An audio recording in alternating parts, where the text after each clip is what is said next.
Adana Umutlar Gıda Bankası'nın yapmış olduğu çalışmaları izleyen Birleşmiş Milletler Mülteciler Yüksek Komiserliği'nden 2 görevli bugün gelip Umutlar'ı ziyaret ettiler. Burada şehirde kalan Suriyeliler hakkında bilgi aldılar. Kampta kalan insanlardan daha çok şehirde kalan insanlar olduğunu kendilerine ilettik.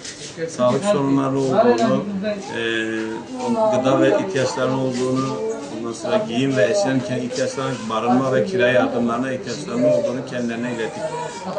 Bilgileri çok titizlikle dinlediler.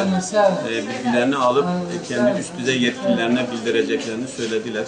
Biz de bu Suriyelilerin mağduriyetlerini en üst düzeyde, en üst perdeden kendilerine ilettik. Biz inanıyoruz ki bunlar mutlaka sorunda bulunur. Hani daha başka şehirlerde AFAD'ın yaptığıyla Adana'da yaptığı arasında dağlar kadar fark var. Yani bana göre AFAD Adana'da sınıfta kalmıştır. Bu insanlara çok ciddi manada yardım etmediklerini gördük. Umarız ki yetkililer bu insanların sesini duyar da bu mağduriyetlerini Birleşmiş Milletler'den gelen görevli arkadaşların özellikle çalışmalarımızı titizlikle izlediklerini ve bu çalışmalardan dolayı bizlere teşekkür ettiklerini ifade ettiler.